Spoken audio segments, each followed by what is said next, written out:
밍글라바. 네, 당신은 축복입니다라는 뜻입니다.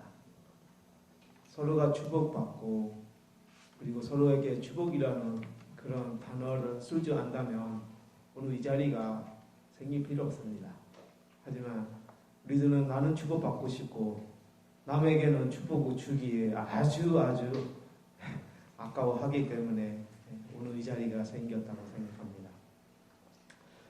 아까 그 이정환 씨가 제 소개를 많이 하셨는데 14년째 대한민국에서 그 이주 노동자로 살고 있습니다. 4대 대통령 만났습니다. 그리고 월드컵 2번 받고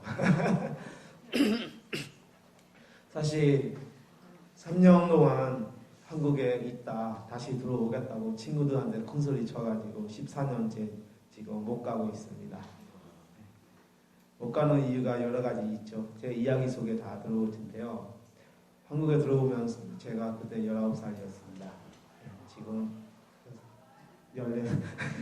14년 30대 지금 좀 있으면 중반이 됩니다. 어쨌든 나이는 숫자입니다. 그래서 제가 한국에 들어오면서 많은 이야기들, 많은 사례들, 많은 경험들을 오늘 이 자리에 다 하지는 못하지만 그래도 여러분들한테 꼭 전달하고 싶은 내용들을 제가 열심히 좀 써왔거든요. 한국에 지금 이주민들이 여러분도 아시다시피 여러 가지 종류가 있는데 제가 아는 대로 하자면 고용허가제 또 일하고 있는 이주 노동자들 고용허가제는 간단하게 얘기하면 옛날에 연수제도에서 내려온 제2의 연수제도 또 하나 더 표현하자면 노예허가제죠. 네, 노예 이주 노동자를 노예처럼 고용하는 그런 허가제입니다. 또 하나가 한국에서 일하러 남아있는 비자 없는 이주 노동자들 한국 정부는 불법 체류자라고 범죄자처럼 단어를 올바르게 쓰지 못하고 있습니다. 그러니까 이런 것들 들을 때마다 일하러 남아있는 우리가 범죄자처럼 그 단어를 쓰는 것도 들을 때마다 참 열받더라고요. 여러분 제가 질문 하나 하겠습니다. 잠위에 꽃이 잠시향이 나죠. 그것을 종이라고 100번, 만번, 1000번 해도 종이 냄새 안 납니까? 잠이 냄새 안 납니다. 잠시향이 납니다. 노동자는 노동자의 향기가 납니다. 불법 체류자 해도 범죄자라고 해도 범죄자가 되지 않고 우리는 항상 일하는 노동자의 향기가 풍부합니다. 또 하나가 한국에서 자기 나라 민주화를 위해 활동하다가 나라에 돌아가면 박해당하니까 특히 버마 같은 경우는 여러분 들어본 적 있나요? 104형, 104년형, 200년형 이렇게 사람도 그렇게까지 못 사는데도 감옥에 그렇게 살아가는 그런 아주 잔인한 군사정부를 저항하고 있는 우리들은 나라에 들어갈 수가 없습니다. 그래서 한국에서 남의 신청하면서 나라가 민주화, 자유가 될 때까지 우리는 여기서 우리가 할 수 있는 것들을 한편에 열심히 노력해서 활동하고 있습니다. 그래서 한국에서 자가 좀 있게 해달라, 뭐 좀 해줘라라는 난민 신청을 해가지고 여기서 살고 있습니다. 난민 신청을 하는 사람한테 한국 정부가 세 가지로 인정해 줍니다. 하나는 집에 가라. 그렇고 또 하나는 난민이다. 또 하나는 난민은 아니지만 인도적 체류 허가한다. 나라가 괜찮을 때 돌아가라. 사실 저는 제가 무식해서 그런지 모르겠지만 난민 인정해 주는 거하고 인도적 체류 허가하고 뭐가 다른지 모르겠습니다. 어쨌든 그게 현실입니다. 그리고 한국 사람들과 결혼해서 여기 살고 계시는 이주 노동자, 이주민들 뭐 자기의 기술과 예술을 이용해서 여기서 살고 있는 분들도 있습니다. 잘 나가는 사람도 이야기는 오늘 안 하고요. 저는 약자의 편에서 저도 약자이기 때문에 약자의 이야기만 하겠습니다. 그 세 가지 그 약자가 갖고 있는 허가제를 일하고 계시는 이주 노동자들, 그리고 믿는 노동자들, 그리고 난민, 그 이야기 세 개를 오늘은 하가 합니다. 조금씩 다르겠지만 비인간적인 그 대우를 받는 건 똑같습니다. 그래서 이들이 이주 노동자들이 왜 한국에 왔냐? 간단합니다. 뭐 복잡하게 생각할 필요 없습니다. 자기 나라 경제 위기, 자기 나라 경제에 자기의 꿈을 이루어지기 못하기 때문에 자기의 꿈을 이루어지기 위해, 성공을 위해 누구나 다 도전합니다. 도전을 해야만 인간입니다. 그러기 위해 여러 잘 사는 나라, 돈이 있으면 잘 산다고 하죠. 잘 사는 나라를 떠나게 됐죠. 그래서 그때 당시에 우리는 말레이시아, 싱가포르, 일본 가는데 일본 되게 비싸더라고요. 그래서 못 가는 사람 많고 말레이시아나 싱가포르를 많이 가요. 가는데 그때 당시에 한국이라는 이름을 들게 돼요. 연수제도로 버마 사람들이 가서 일한다. 근데 저희들은 연수제도 아예 관심이 없었어요. 왜냐하면 한국하고 북한 그 사이에 도로 만드는 그런 지역에 보내서 일을 시킨다라고 우리가 얘기를 들어가지고 정말 좀 어떻게 하면서 우리는 그래서 연수 제도를 가면 나는 거기 가야 되겠나 그런 생각밖에 안 들거든요. 사실인지 아닌지 모르겠지만 우리나라에는 그렇게 들었어요. 그래서 어쨌든 나가야 되잖아요. 그래서 저한테는 한국이 인연이 되나 보네요. 그래서 한국에 들어가게 됐어요. 뭐 특별한 이유는 없어요. 그래서 한국에 뭐 한편에 보면은 한국 정부도 여기에 그 현장에 노동력이 많이 필요하기 때문에 이주 노동자들을 받아줄 수밖에 없는 상황이고, 우리도 우리의 꿈을 이루어지기 위해 잘 사는 나라에 가서 돈 많이 벌고 집에 들어가서 사업을 하든 부모님들을 제대로 효도하고 그리고 아래 동생들을 졸업해주고 이렇게 당당한 아들과 그리고 멋진 오빠를 살고 싶은 그런 마음으로 나가는 거죠. 남의 나라 와가지고 범죄 치러 온 거 아니니까. 그래서 이렇게 보면 됩니다. 서로가 필요한 거죠. 우리도 필요하고 한국 정부도 필요하고 필요한 것 똑같은데 아직까지 그 서로의 도움과 우리는 감사하고 있습니다. 하지만 한국 정부는 아직도 고마워주는 모릅니다. 아직까지 여러 가지 제도들로 이주민들에게 자취를 탄압을 하고 있는 것을 보면 아직도 고마워줄 모르는 마음 갖고 있다고 우리는 판단합니다. 버마에 재미있는 이야기가 있습니다. 버마 사람들은 소고기를 안 먹거든요. 저는 먹습니다. 한국 와서. 버마에 있을 때 안 먹습니다. 안 먹어요. 왜죠? 왜냐하면 버마는 농사 지을 때 소를 이용합니다. 우리가 먹는 살을 만들어주는 그러니까 소, 우리의 친구이기 때문에 친구의 고기까지 먹냐? 인간아 이러죠. 그래서 소고기를 안 먹습니다. 동물인데도 우리에게 도움이 된다면 우리는 고마워지 않은 생각을 갖고 있는 인간들입니다. 그런 사람이 사람에게 도움을 준다면 우리는 그보다 더 생각을 더 해야 하는데도 불구하고 지금 현실이 이렇습니다.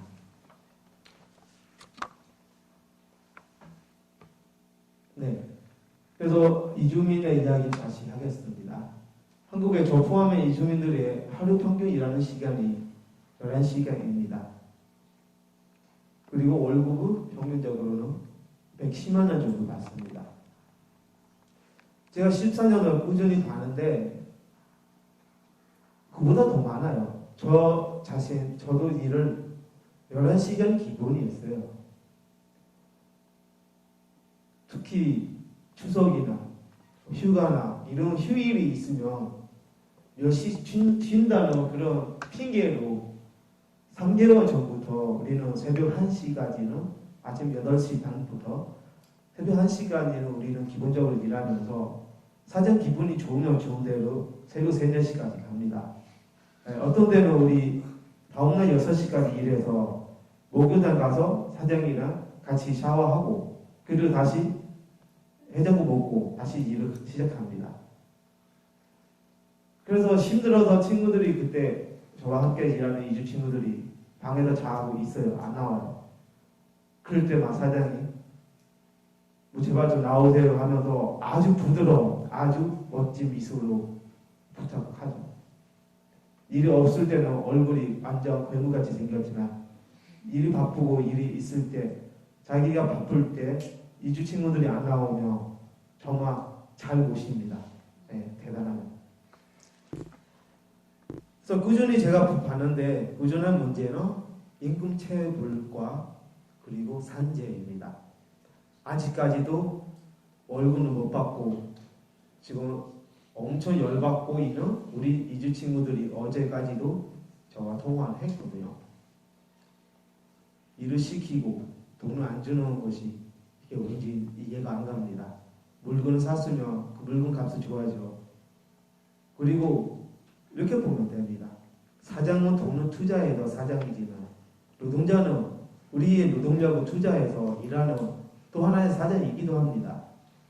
서로가 필요한 걸 주고받고 하는데도 불구하고 자기가 줘야 할 때 아주 치사하게 안 주고 있는 것에 대한 정말 이게 표현할 말이 없습니다. 오늘의 제목이 경제위기라고 합니다. 경제위기 속에 이주 노동자의 상황이 어떤가? 뭐 위기와 우리와 상관있나? 우리 다 똑같습니다. 뭐. 하지만 위기 때마다 조금 업데이트가 되죠. 예. 그래서 뭐 위기가 올 때마다 이주민들한테 그 어떻게 착취할까 하는 그런 행동들이 슬슬 보이기 시작하죠. 저는 14년째 위기를 2번 봤습니다. 만났습니다. 97년도 IMF, 지금 2009년도. 그래서 2가지 이야기를 하겠습니다. 97년도의 상황을 먼저 얘기하겠습니다. IMF 시대에 물론 한국이 많이 어려워지고 한국인들이 자기네 금단지, 목걸이 이런 거까지 기부하고 이런 상황에 우리도 똑같은 심정이었습니다. 어떤 네팔 이주 노동자들은 자기네 금단지까지 가서 기부하고 그랬대요. 저는 금단지 없어서 못했습니다. 네, 그때 당시에 어떤 식으로 우리가 지내왔냐? 일단 사장들이 이렇게 얘기하죠. 힘든다. 월급은 못 주지만 생활비는 준다. 그래서 한 달에 20만 원, 30만 원으로 사장이랑 같이 열심히 일하면서 이 위기를 이겨내자 하면서 사장이랑 같이 라면 먹고 일했던 친구들도 있었습니다. 저는 그런 거 없었거든요. 네, 그리고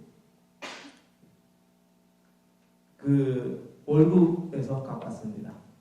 최소한 10만 원, 20만 원을 깎으면서 그 이유는 그거죠. 지금은 너무 힘든 시대이기 때문에 우리 같이 이겨내야 하기 때문에 이렇게 할 수밖에 없다. 그럼 우리가 안 돼요 라고 하겠어요? 아니죠. 우리도 그렇죠. 우리 다 같이 성공해내야죠. 이겨내야죠. 그런 마음으로 하고 우리 같이 열심히 했었죠. 월급뿐만 아니라 야당 수당도 깎고 그랬습니다. 여러 가지 이야기를 있겠는데 제 자신의 이야기를 하는 것이 더 확실하고 더 말하기 더 좋아서 제 이야기를 하겠습니다. 저는 일단 그 삼천 그때 당시에 한 3,300원 정도, 3,300원, 3,500원 정도를 받았어요. 그때가 저 일한 지가 한 3년이 되기 때문에 월급이 조금 올라가는 거죠. 근데 지금 어려운 시기 때문에 야간 수당을 줄여야 한다 때문에 저한테 사장님이 원래 야간 수당이 일당보다 좀 많아야 되잖아요. 3,300원 받는 저는 3,000원 받고 야간합니다. 거기서 더 깎자는 거예요. 어떻겠습니다. 알겠습니다 해야죠. 그러면서 일을 같이 해와죠. 그런데 경제 위기하고 우리 공장하고 아무 관계가 없습니다. 위기니까 더 바빠요. 맨날 새벽까지 일하고. 자. 그래서 어쨌든 그 야간 수당 깎은 상태에서 일을 해왔고, 그러면서 98년도, 99년도 이렇게 왔는데도 아직도 경제 위기 회복이 안 되나 보네. 제 야간 수당 그대로예요. 근데 맨날 일하는 시간은 똑같아요. 기본적으로 새벽 1시까지 하고 해서 사람이 제 생일은 이 얼굴이 완전히 그 볼살도 없고 지금 없지만 그때 더 없었다는 거죠. 그래서 힘들죠. 그리고 일 자체가 편한 일도 아니고 그 종이 박스 만드는 공장이라서 무거운 물건도 들고 날리고 정신없이 뛰어다니면서 숫자로 해먹는 회사라서 숫자가 많이 나와야 돼요. 그래서 많이 나올수록 그 좋은 거라서 그렇게 열심히 일을 해야 되죠. 그런데 그렇게 하면서도 야간 수당이 올라가지 않는 것에 대한 나중에 제가 사올 수밖에 없으니 사서 사와야죠. 사오니까 제가 조금 심하게 사왔나 보네요. 그래가지고 4,000원으로 받게 됐어요. 네. 자신감 생겼죠. 4,000원을 받게 됐어요. 근데 그것도 굉장히 제가 안정적인 위치로 잡고 사오는 거거든요. 그게 뭐냐면은 그 우리가 일하는 공장에 일하는 사람도 없어요. 일이 힘들기 때문에 한국 인도도 이집 노동자들도 일하러 오면 길어봐야 하루예요. 하루 만에 도망가요. 그런 회사에서 저는 아까 그 소개했던 유레카 밴드 멤버들 3명을 같이 제가 일하러 데리고 와가지고 친구들도 저와 함께 같이 일하면서 즐겁게 얘기도 하고 노래도 배우고 제가 가르치고 이런 것 때문에 굉장히 좋아하기 때문에 참고 일을 하죠. 그래서 오랫동안 하게 되죠. 그래서 이런 저한테 동료들이 있기 때문에 제가 힘이 생겼기 때문에 그래서 사장님 어쩔 수 없이 저한테 4,000원으로 줘야 하나 그런 것 같습니다. 그래서 여러분 뭔가를 하려면 조직화를 하세요. 그래서 2009년도 상황이 그렇고요. 97년도 상황. 2009년도 상황은 그 아직도 뭐 똑같죠. 인근 채굴과 산재 문제가 여전히 문제로 돼가고 있고 그리고 얼마 전에 중소기업에서 발표가 나왔죠. 이게 뭐냐면 사장들한테 그 근로자들의 밥값이나 그 잠자리 값 까도 된다. 깔아서 하면 우리는 1년에 4,653억 원 번다. 대단한 그 민족주의죠.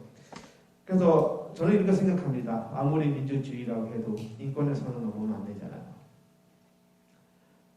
그리고 근로자의 생활비를 보장하는 그 월급을 줘야 한다는 최저임금법 이게 위반입니다. 그런데 중소기업에서 그렇게 발표해서 문제인가? 그 전부터 문제가 있었습니다. 우리 친구들은 그 전부터 숙박비, 숙식비 다 까고 월급 받는 상태였습니다. 하지만 공식적으로 이제 나오고 좀 있으면 이게 법이 될 거예요. 우리 뭐 할까요? 그게 우리한테 과제예요. 얼마 전에 제 동생처럼 친한 친구가 동생이 있었습니다. 천안에 일했던 3개월치 월급을 못 받았대요. 거기에 7개국의 그 나라 사람들과 같이 일하고 있습니다. 그래서 사장이 맨날 언제 준다, 언제 준 얘기를 했죠. 어떤 날에? 지난달이죠. 25일 날에 준다 하면서 25일 날 밤에까지 친구들이 일을 안 하고 방에서 기다리고 있대요. 잠깐도 안 먹고. 언제 줄까? 사장이 그 공장 안에 집이 있대요. 거기서 살고 있죠. 사장 방이 불 켜져 있나 그 자꾸 보면서 오늘은 얼굴 죽겠지라는 그런 친구들의 심장. 하지만 사장이 나타나지 않았습니다. 열받았죠, 친구들이. 그래가지고 모두가 그 약속서 써죠. 우리 함께 싸우자 하면서 700군 나라이지만 자기의 권리를 위해 싸울 때는 하나가 되었습니다. 그리고 다음 날에 노동부를 갔죠.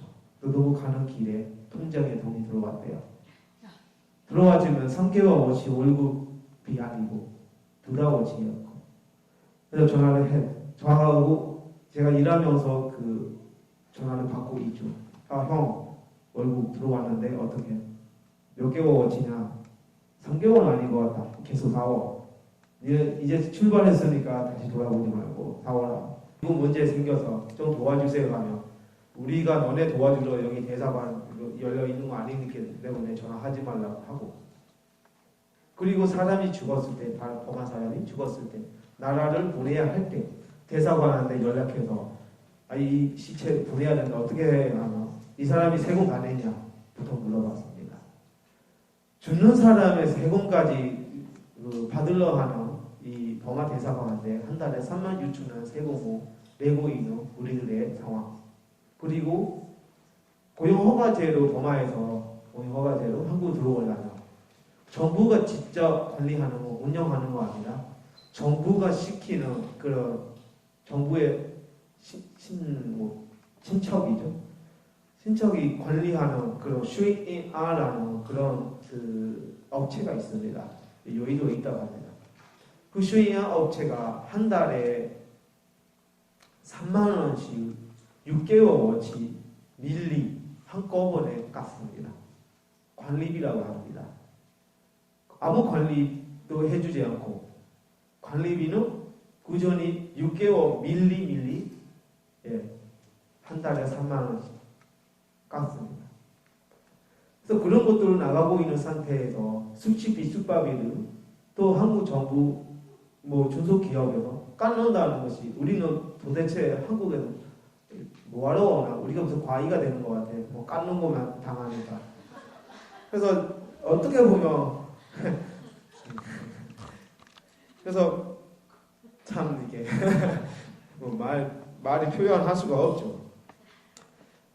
그래서 거기에 나가서 난민과 인도적 체류 이야기를 하겠습니다. 뭐가 다르냐? 똑같지 한국에서 걔처럼 끌어가고 추방 당하지 않겠지만 네 밥은 네가 알아서 찾아서 먹어라는 난민과 한국에서는 있을 수 있다. 일은 하지 마세요. 일하면 안 돼요. 라는 인도적 체류. 일을 안 하면 무슨 거지가 되나? 거지가 되라는 뜻이에요. 제가 작년 9월달에 4년 만에 난민 신청 4년 동안 기다렸다. 신청하고 4년 동안 기다렸다가 작년 추석 전에 결정서가 나왔습니다.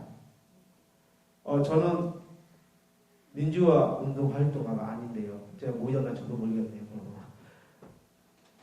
그래서 집에 가도 된다. 하지만 범아 상황이 안 좋기 때문에 여기서 인도적 체류 허가한다. 라고 법무부가 통보 냈습니다. 4년 동안 제가 죽은 죄를 졌는지 죽은 활동했는지 한 번도 조사한 적 없고 그리고 제 전화번호가 바꾼지도 자기네들은 모르고 4년 될 때 저한테 어떤 친구를 통해서 오라고 하고 난 후에 자기네가 저를 보자마자 난리를 쳤습니다. 왜 전화번호 바꾸고 얘기를 안 했냐고. 그래서 제가 물어봤습니다. 4년 동안 당신은 내가 죽는지도 살는지도 아냐고. 그래서 통보가 이랬습니다. 아까 얘기했던 대로. 그래서 송무드씨 한국에서는 계속 있을 수 있어요. 하지만 일은 하지 마세요. 그래서 제가 물어봤죠. 그럼 당신은 어떻게 살거냐고. 그래서 지금 법은 그대로 되어 있기 때문에 우리는 어쩔 수 없어요. 알아서 하세요. 그러니까 알아서 하죠. 먹고 살아야 되니까 일하고 있죠. 만약에 단속반이 들어오면 걸리는 거죠. 그럼 어떡할까요? 사람은 먹고 살기 위해서 존재하는 거라고 말해도 이게 너무한 거 아닌 것 같은데. 우리가 일을 해야만 하는 사람으로서 일을 하지 말라는 것이 이게 도대체 어떤 생각으로 이런 말을 할 수 있는 것이 저는 도저히 상상이 안 되거든요. 그것뿐만 아니라 우리 여기 한국에서 추방은 안 당하지만 이런 이주 노동자의 아픈 이야기를 하려고 노력하면 우리한테 위협합니다. 지난번에 우리 그 기자회견이 있었는데 거기에 자기의 이야기를 자기 나라어로 하는 그 이주 친구들이 있었어요. 그 친구들 중에 버마 사람들도 있었어요. 그래서 한국어로 통역해 주려고 우리 버마 행동 한국에서 노동 그 책임 담당자 엉띵턴 씨가 통역해 주려고 가려고 뭐 준비를 하고 있는데 출입국에서 전화가 왔어요. 와가지고 한국의 외국인이 정치 활동하면 강제 추방이다. 뭐 법에서 무슨 무슨 이걸 주더라고요. 그래서 엉띵턴 씨가 내가 당신을 비판하려고 가는 거 아니라 우리 친구들이 아프다는 이야기를 한국말로 내가 전달하려고 그뿐이지 그것도 못하냐 하니까 그것도 안 된다. 만약에 하면 당시 추방이다. 해서 우리 친구가 추방 안 당한 다른 친구한테 넘겨줘. 그리고 또 하나가 지난번에 남인실에서 저를 불렀습니다. 불러서 이렇게 물어봤습니다. 그때가 언제냐면은 불어를 받고 남인 불어를 받고 이 신청은 우리가 1주 만에 내야 되거든요. 그 2주 안에 저를 불어내고 인터뷰를 하는 거죠.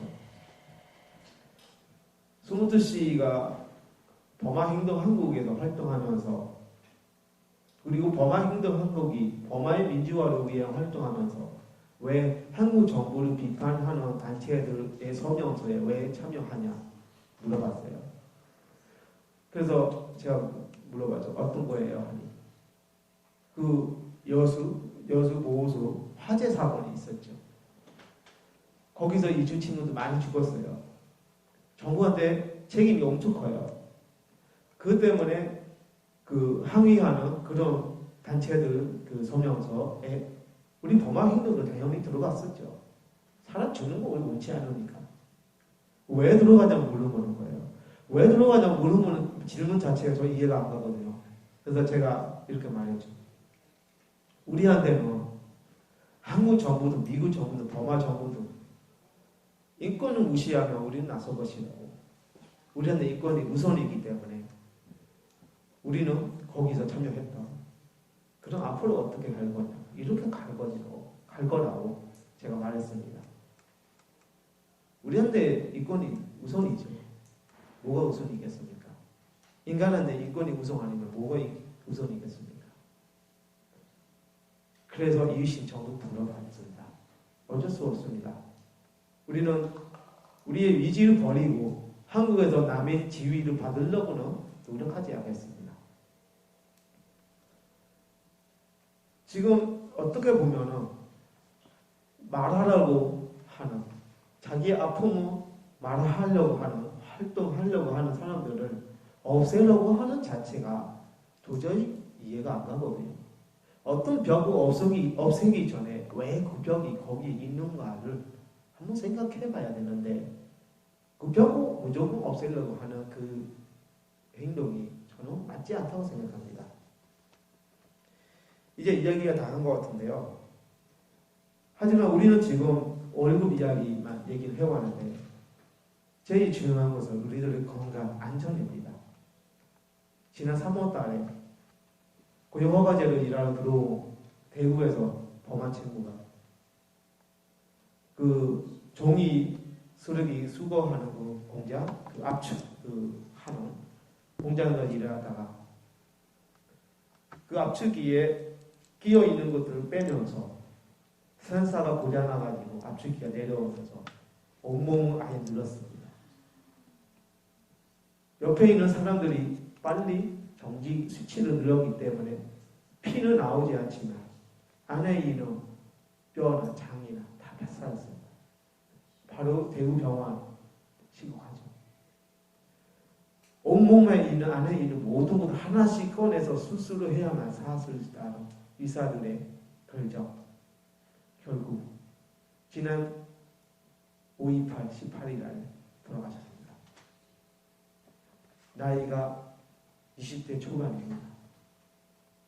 아주 활발하고 잘생기고 정말 앞으로 자기를 위해, 자기 가족을 위해, 그리고 이 세상을 위해 많은 도움이 될 사람이 지금은 안타깝게도 우리가 떠나는 것을 어쩔 수 없이 보내게 됩니다. 그래서 이주 노동자들한테 제일 중요한 것 하나가 뭐냐면 안전한 노동 현장입니다. 저도 마찬가지고 현장에 들어와서 작동법을 제대로 가르치지도 않고, 그리고 오히려 우리가 배워서 자기네보다 더 잘하다가 걱정돼서 오히려 가르치지 않습니다. 숨겨나고 그 작동법 같은 거, 그 한국어를 선하고 영어를 선하는 그 책 같은 거 숨겨놔요.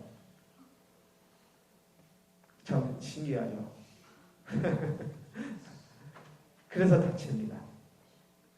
또 간단하게 이 손팔 잘리는 것에 대한 간단하게 가르치는 거 아니라 정말 신중하게 이거 누르면 돼요. 이거는 누르지 마세요. 이렇게 하면 돼요. 이렇게 하면 안 됩니다라는 교육을 제대로 시키고 난 후에 아주 위험한 기계를 상대하게 하는 것이 올바른 방법인데, 그것도 불구하고 무조건 가서 스위치 눌러, 이래 빨리 해, 숫자 많이 나오게 해라 라는 것이, 우리는 항상 저승사자와 함께 일하고 있다고 생각합니다. 그래서 이주 노동자들한테 시급적으로 중요한 것이 여러 가지 있겠지만 안전한 노동 교육, 안전한 작동법, 이런 교육을 제대로 하는 그런 마음과 그런 행동들도 필요하다고 생각합니다. 그래서 오늘 이 자리에 물론 안 좋은 이야기들만 하게 되는데 좋은 이야기들도 많이 있습니다. 초기에 제가 얘기했던 것처럼 잘 나가는 얘기도 우리 할 필요 없습니다.